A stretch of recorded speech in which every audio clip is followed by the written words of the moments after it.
Hi, I just finished recording with Kylie Slavik with my second episode of Risky Business. And she talks about taking risks by sharing your story. And we all want to be heard and seen, and most importantly, understood. And it's going past vulnerability and more so for humanity. So check out that episode and keep risking and growing, my friends. So, welcome back, new and true friends. I'm here to talk about risky business. And the risk I'm talking about not is just not to expand your professional or career status. It's about becoming vulnerable, having enough courage to be seen, and taking risks by sharing your story. And that's what builds human connection, isn't it?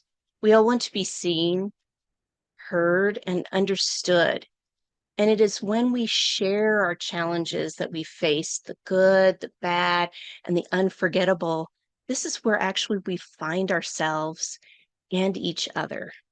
So today's guest is an amazing person, Kylie Slavik, that I have the privilege to share with you. And what drew me in to learn more about Kylie is how she actually shows up authentically as she shares the risks that she's taken through her stories. And she does this so effortlessly. Really, it is.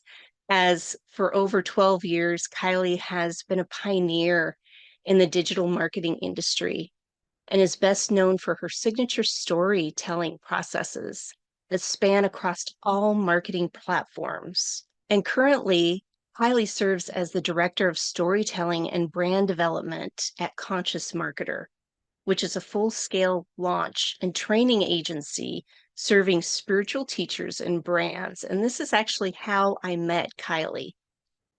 And personally, I've gained more than monetary value from the program as they've helped me expand past my box or my BS, my belief systems, and build more confidence to take risks, which inspired me to invite Kylie here to talk about risky business today. So, welcome, Kylie. Thank you for being here. Yeah, it's so good to be here. Thanks for inviting me. Your storytelling processes really allows people to make that connection. And I'm just curious to hear, like, when did you start that journey of storytelling, and how did you Mm, realize that you were gaining that momentum and that expansion within yourself through that process? totally. It really started when I was 9. I used to read like 3 books in a day, and I was really into story. It really comforted me in my childhood. And I used to write a lot of poetry. I started writing poetry in 4th grade and, telling little stories. When I graduated from college, I got an English degree. It was because the only thing I really knew how to do was write. I actually started out in environmental science and forestry. And then I realized, like, I suck at science. I can't do this. I want to save the planet, but this is not going to work. I can't pass chemistry class. So wasn't a good fit for me. But when I graduated, I met this woman who goes by the name of Jama. At that time, it was Lacey. And we started a poetry venue together. We called it Third Eye Spoken. And I would get up there and I would share stories that was really powerful because they were stories about addiction and trauma and, hope and love and all these different things. They were things that I was trained in my whole life not to talk about. And here I was on stage talking about it, and everybody else was talking about their stuff in such a raw and real way. And it really empowered me to do one of the things I think I'm best at as a marketer, which is to come up with ways to get fast attention. So, really, when you're sharing a story, you do get that fast attention, especially if you start at the moment of the most dramatic impact. So I like to start with that shift that occurs in a character in a story, that moment, that like really defining moment. And I like to start there. So when I ended up, and it's a long story, but when I ended up in the digital marketing space, I when I ended up in the digital marketing space, I just basically took that storytelling skill and I applied it to a Facebook ad. So we actually ended up making $2.5 million in 12 weeks from that ad and from the story-based video series that the client that I had at that time was also shooting in the background, and we got a little puppy in the background too right now. So so that did really well. Now, the only problem with it was that I became this overnight expert and everybody wanted my help. And this was in 2015, maybe a little earlier. And everybody wanted my help. And I knew that I didn't know what I was doing. So it was just like I translated my art into an ad. It did really well. Could I replicate it? Could I do it again? I wasn't really sure. Everybody wanted my help. And I was like, I don't know what I'm doing. I'm just kind of like getting on. I had no marketing training, I had no copywriting training. And so basically at that point I started my education. I started studying marketing, I started studying copywriting. I hired really powerful storytelling mentors, people from Hollywood and people from neuroscience that hook people's brains up and make them watch stories and measure the brain waves and the oxytocin and all of that. So that's a little bit of the background of all how it all happened for me. Mm. I love the science behind it too, right? What's happening in the brain, what's happening chemically in our bodies as we're listening and we're hearing the stories, and that really gets that spark of interest, and that connectedness that we all crave as humans. Absolutely. The neuroscience part of it has been my favorite part because in traditional marketing, we can look at the neuroscience there, which is basically like spike people's cortisol, spike their adrenaline, get them in a fear state, and then sell them this product so that they feel like they have to buy it to alleviate those emotions that were just created. And with storytelling, it gives you two major chemicals in your brain. It gives you oxytocin, which is um, the connection, the feel good connection drug, as we could call it. Sometimes our brains make their own drugs. And then it also does dopamine. So, what dopamine does is motivation and pleasure. And when those two hormones are combined, I believe that it causes people to connect with the person sharing the stories, but it also puts them in a position to make their own empowered decision about whether they want to work with you or not, instead of that adrenaline spike that freaks them out and then they feel like they absolutely have to work with you. Oh yeah, that's when they feel like you know they leapt before they looked, right? And then they get Yep, over their exactly. heads. Yeah. So that's what I love about actually the program that I um, currently working with you and Richard on is the Soul Syndicate series, and how you all just walk us through and gain that courage and commitment to ourselves, and it really empowers us. And I love how just the group evolved and people are doing different things. And so really having that inspiration and knowing that you have like a safety net of support, I think is really important when we're taking risks, when we're going above and beyond what we're normally used to doing, and being in that risky business sense. I totally agree with you on that. There is a lot of risks that need to be taken to kind of get to where you really want to go. I mean, just the nature of being an entrepreneur means that you have a higher risk tolerance than a lot of the people around you, and people don't understand it. And there's a lot of judgments from well-intended friends and family, but you just kind of got to take it and run with it anyways. And it's full of surprises and twists and turns, isn't it?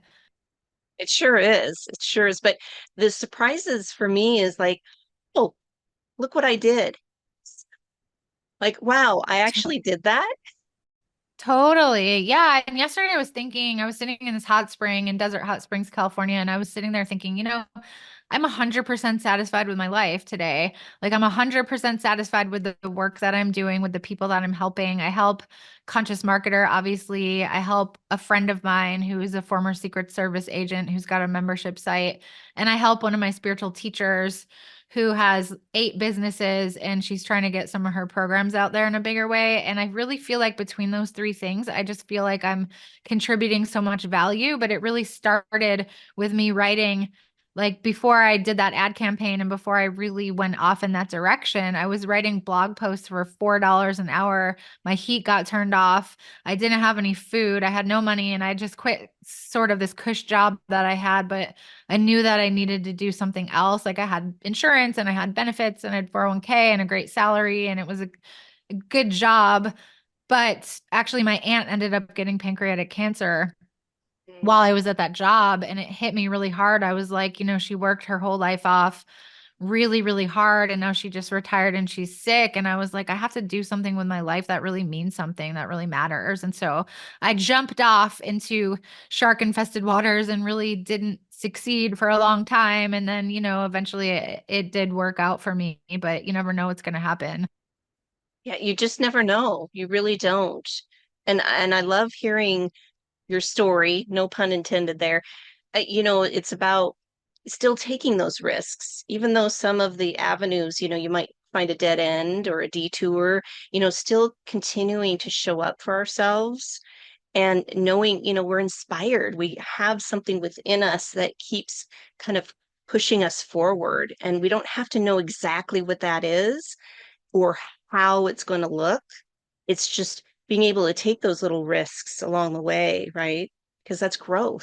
Absolutely. Absolutely. And I do have a very high risk tolerance. So I'm not afraid to do crazy things. In fact, that's kind of how I ended up getting my first job in our industry as a content manager in for a guy named Max Simon. And yeah, I was up against some other people to get that job, and they were way more qualified than me. I had zero experience in internet marketing. I had zero experience in any of that kind of stuff and content management. And these other women had like years of corporate experience as content people. And I just decided, I've got to get this job. And I was like, they're more qualified. I have to show that I'm younger and I have more free time and I have a family. I was in my early 20s and that I will be more available. And so he asked us to show how we would do our job. And our job was to, excuse me, our job was basically to interview all these really high level entrepreneurs like Mark Victor Hansen and Ariel Ford and Bob Proctor and different people like that and extract one thing that was working now in their business and we would turn it into a blog post and that was our content strategy at that time. And so what ended up happening is I basically stayed up for 48 straight hours. I interviewed a friend of mine who has a tech company. I put that interview on a website. I created an entire website, all the copy, 7 pages of copy. I outlined how I would do that job and how I would create that content. And I stayed up because we only had the weekend to do it. I stayed up for the whole weekend and I was like, if I don't have the experience, I'm going to just kind of show them that I'm a little crazy. Okay. Yeah. So basically, what happened was after I handed it in, he said, this is great, but I really still don't know how you're going to do your job. And that was the assignment. And I was so tired that I just started crying. And I'm like, I'm never going to get this job now, because I'm crying on the phone to this guy that I don't even know. And he called me back 2 hours later and he's like, you're hired. So it was. It was really an interesting way to get my feet wet in our industry. That was the very first job that I had. And he really helped me because he was the son of Dr. David Simon, the late Dr. David Simon, who was the silent business partner of Deepak Chopra. So, Mhm. like, this guy was getting babysat by industry legends when he was a kid. And so, the people that he was introducing me to at that time were, they had some of them had like $5 million companies and things like that. And so, it really, really helped me jump in full force into this industry. And I just never looked back. I just kept kind of climbing in my career from there.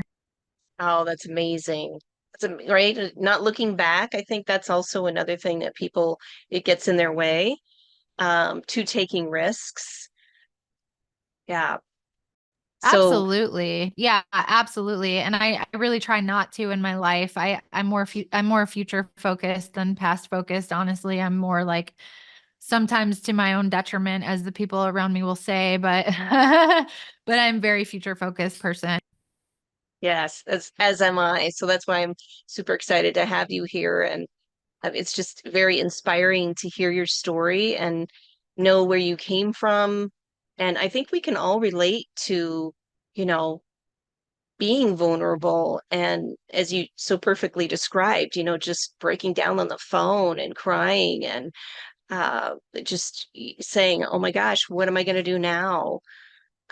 So, how can a person switch that vulnerability around to actually kind of empower them? Yeah, I love it. I think that there's confusion around what vulnerability is in our industry. And I think sometimes people mistake vulnerability for like oversharing.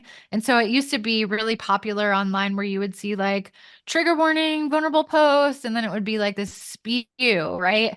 And so what it's like toxic spew. And so I used to really notice that. And I tried to, everybody that I've trained in storytelling, because you do have to be vulnerable when you're sharing your story. I told them, it's more about sharing your humanity than it is about oversharing. And so that's something that I really noticed over time. And we do, like, I did share my humanity with Max. I cried. I was devastated. I was upset. I'd worked so hard. I was tired. So I just cried. And that was just sharing kind of like real human emotion and actually got rewarded for it. So I think if people want to really think about how to be vulnerable and how to share their humanity, I think it's like thinking about those everyday things that keep us connected to each other. For example, there's this really interesting TED Talk by a guy named Brian Stevenson. And his talk was about Black men, mostly in Alabama, that were on death row, that, yeah, that were on death row. And most of them were on death row for reasons of the system just failing. Mhm. Like, and so he did this whole talk about it. And in the very beginning of the TED Talk, because this is something that people don't really want to listen to, and it's a hard topic for a lot of people to digest. So he started his TED Talk off with a story about his grandmother. And the grandmother had told him, hey, Brian, you're so special. Never drink alcohol. You can do anything you want to do in your life, just don't drink alcohol. And so he never did. And when he was like 10 or 11, his older brother offered him some beer. And he said, I can't drink. And the older brother said, oh, did grandma give you that talk about how special you are? And so he opened his talk with that story. And when people asked him later, like, why did you start with that story? He said, because everybody has had or does have a grandmother. And so what he was doing there was he was sharing his humanity with people before he got into the harder topics. Yes. Yeah, and that's so true. People just right away put up a guard or they feel uncomfortable because they don't know how to relate. And so that was perfect to hear how he brought in his humanity, just as you did in the very beginning, right? Of Absolutely. being open and just saying, "Hey, this is where I was and this is how I expanded and I don't know everything and that's okay." Exactly. Yeah, exactly. And we don't know everything and we don't know a lot of things. And most of us, if you think about the amount of knowledge and information on the planet, most of us know next to nothing, but that doesn't That's mean true. that but that doesn't mean you can't share the journey that you've been on. And it's really like, what's our common ground? Our common ground is relationships, our common ground is emotions, our common ground is, you know wanting to become a better version of ourselves than we are today. And I think we share a lot of those things with each other. And so it can be really simple. Like, people think vulnerability has to be dramatic. And this man sharing his vulnerable story about his grandmother telling him not to drink alcohol was something that touched his audience. In fact, in that talk, he raised $2 million for his foundation that he has without, you can't solicit in a TED talk, but people pulled out their phones during that talk, and he raised $2 million during that one 18-minute talk. Wow, that's amazing. That just really shows how, just connecting with people through that vulnerability, that humanity, people respond. Yeah. Absolutely. Yeah. And I think that's a really good example of it because, we don't have to dig really deep into like the biggest, deepest traumas that we've ever had. We can't. You certainly can. I mean, I struggled with addiction for a really long time, and there's times where I feel like that's a really important story for me to share.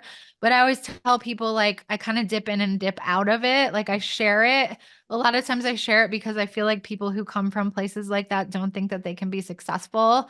And I think Mm. it's really important to hit that point that it doesn't really matter where you came from. You can create a life where you feel really satisfied and happy. But I always tell people I'll dip in and dip out really fast, and I'm not going to bring people to the bathroom floor or like the blackouts or the really awful parts of what I went through. I'm just kind of share, like, this is the background that I come from and this is what I struggled with and here's how I overcame it. So I think also when we're talking about sharing vulnerability, it's also about sharing how did we overcome something, because Mhm. that's what people really want to know. They want to know us on a personal human level, but they really want to know, how did we overcome challenges and struggles? And I find that in storytelling in particular, there is no story without change, challenge and growth. Like, there's just no story. It's so true. It's so true. I just finished a series called Risk Equals Growth because Yeah. that's, us taking those risks really helps us to expand and grow and learn from those experiences. And as I said in the beginning, the good, the bad, and the unforgettable. We all have those experiences in our lives. And so I'm bringing this full circle about why this is kind of wellness. So, people understanding that, helps empower them, helps to balance um, those insecurities, those uncertainties, and really accept those parts of ourselves when we're feeling that vulnerable and, oh, I don't think I should share this, or, oh, that's too risky for me, and what will people think Hmm. about me? And so then, that keeps us boxed in. And so when Hmm. we are feeling safe and supported within ourselves, finding that space within ourselves, knowing this is what growth is all about, this is what life is. It's Absolutely. not with a pretty bow and you do X, Y, and Z and then you're set. At 65, you collect Social Security and you're living large. No, That I think my that's parents are the last people in the world that actually got that gig. They worked at the same place for 50 years and got the great retirement, and they're living their best life, but like that's just not how it happens anymore. no, no. So it's just being more vulnerable with ourselves so that way we can learn more, build that relationship Mhm. within, and then that's that ripple effect out to others. Absolutely. Yeah, I agree. And I think it's good to start small. Like, sometimes I tell people, if you feel really uncomfortable with what you're about to share, it might not be the best time to share it at like a mass scale, like a podcast interview or a book or something like that. But maybe share it with a small group of friends first and get feedback and feel safe, like you mentioned, feeling safe. And then if you can really feel grounded in that truth that you hold, sharing it with a smaller group of people, then maybe it becomes a Facebook post or a LinkedIn article or a YouTube video. And then if you get comfortable there, then you can grow and expand it out. But also, when you do that, you also have to have a thick skin around criticism, you know? Oh, And yes. that's something that I talk about a lot. I get, I wouldn't say regularly, but we get emails through customer support at Conscious Marketer with people complaining about things that I do. And like one of two of them where they didn't like my eyelash extensions. And I don't have them right now, but I often do. And they were like, Kylie looks awful with eyelash extensions. Why does she get them? And then we got another ticket into customer support that said, I'm really worried about Kylie because she's been using a filter on the webinars, and I was not using a filter. And they're like, is she trying to be like some weird influencer with these 20-year-olds with their filters? I don't even know how to use a filter. Honestly, I'm so tech challenged. Like, I don't even know how to turn a filter on. So I Yeah. was like, this is the stuff that people want to complain about. Here I am, like dedicating my career to helping these people, and what they come up with is like, I hate your eyelashes. So you have to really not care about that kind of stuff, because otherwise it can make you not want to put yourself out there anymore. Oh, yeah. Yeah. And also just understand that's that own person's BS, their belief system, their own self-judgments and insecurities. They're projecting it on other people. So Yeah, that's what I believe. That's what I've experienced. And yeah, so what if your circles get small? At least you know those are the people that are going to have your back, that totally. they'll will be with you when you're willing to take bigger risks, and they'll be your biggest cheerleaders. Absolutely. Yeah, it's so true. And you only need like my friend Evie, who I mentioned earlier, the former Secret Service agent, she was like, if you have a circle of 5 people, that's about as much as you can really have, otherwise it becomes acquaintances. But online too, it's like, you don't have to make friends with everybody that you're serving, and you don't have to make them all happy, and you can't be all things to all people. And so it really becomes like standing strong in your own story and your own beliefs and your own values and just being consistent with that. And if you have a small audience, let's say you have an audience of 100 people, you Mhm. can have a six-figure business from that. So it doesn't need to be like this massive audience with millions of Instagram followers. Like I think I have 3,000 Instagram followers and 5,000 friends on Facebook. So that's not like a mass audience, but I've been able to build a really lucrative brand over the last 12 years or whatever it's been, just from sharing my story on Facebook primarily, just over and over and over again. And now we have a podcast and I'm with Conscious Marketer. So that gave me a little more visibility because we work with Sounds True and things like that. So we've gotten in front of their audience, which is a much bigger audience than we would have been able to. But it started with my very first internet marketing class that I taught for $500 for 5 people. And I was so excited about that. I'm like, I just made $2,500 and I didn't go to a job. Like, and now we have like 900 people in our courses with Sounds True. And it's like, it took a while to get there. And I have to remind myself that I worked really hard to get that.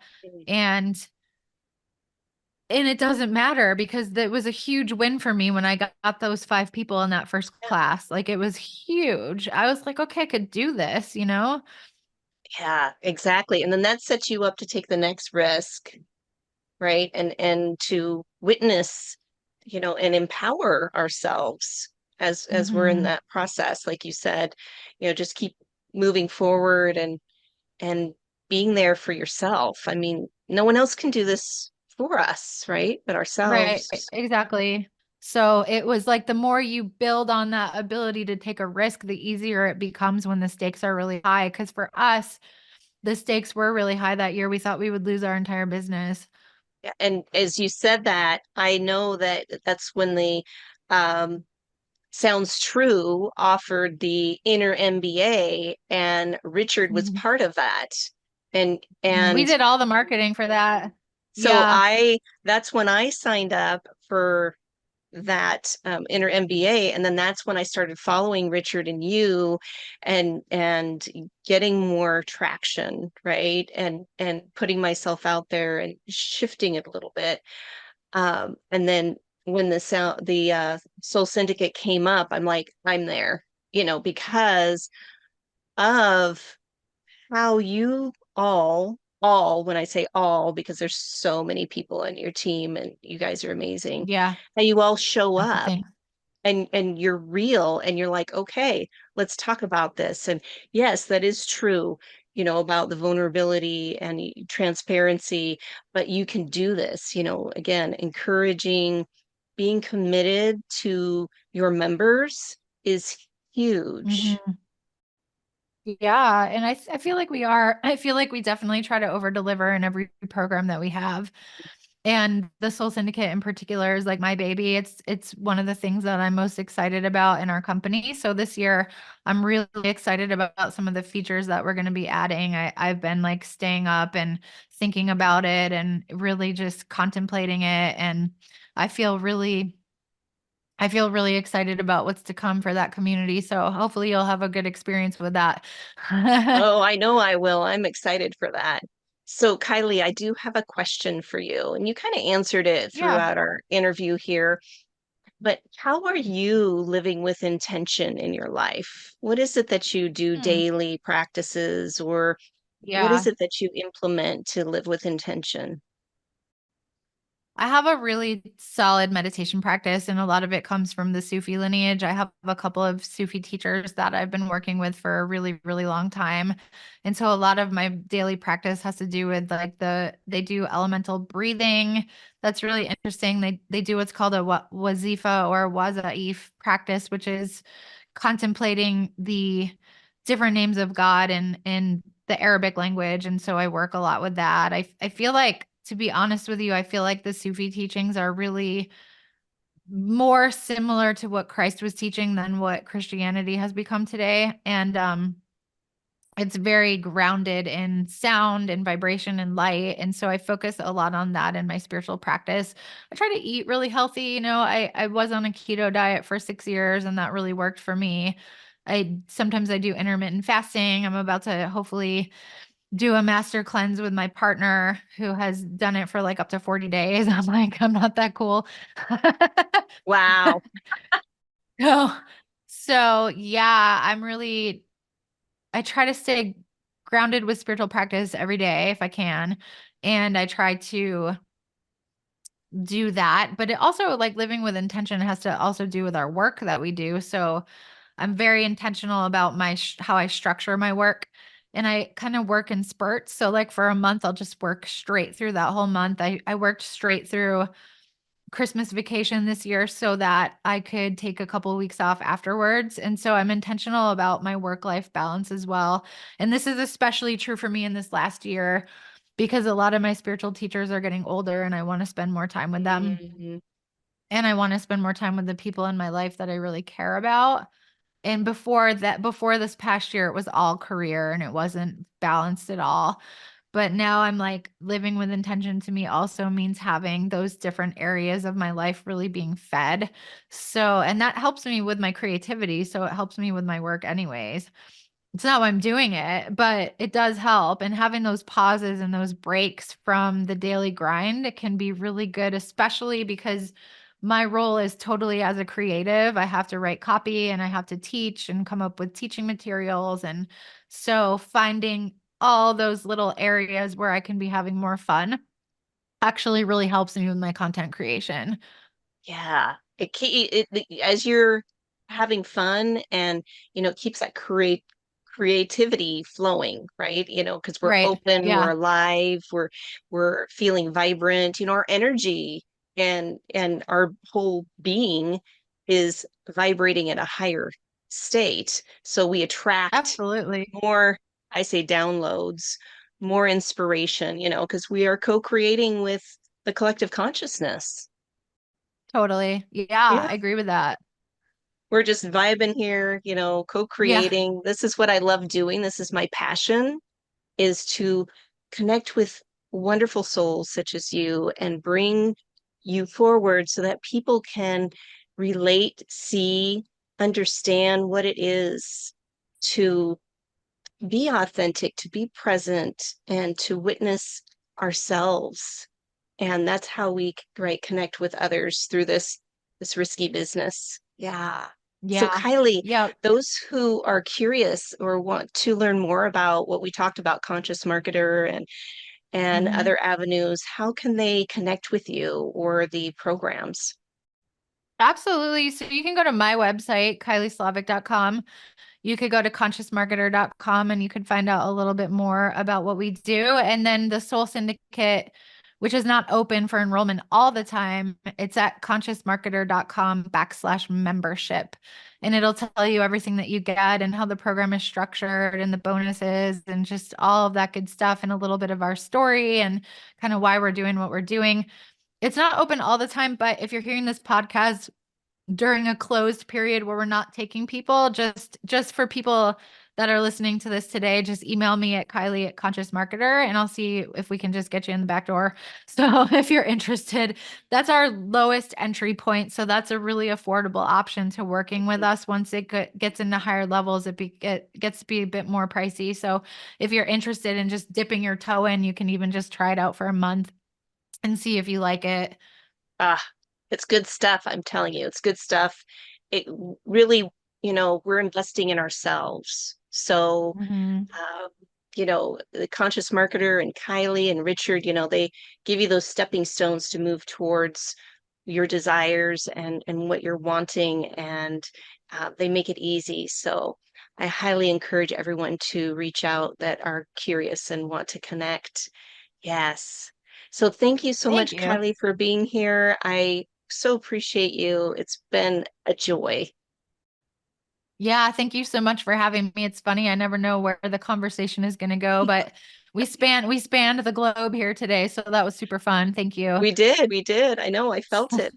And those of you who are taking risks, right, in the risky business and becoming more vulnerable, please share in the comments, right, what you're doing for yourself, what impacts you're seeing in your life and others.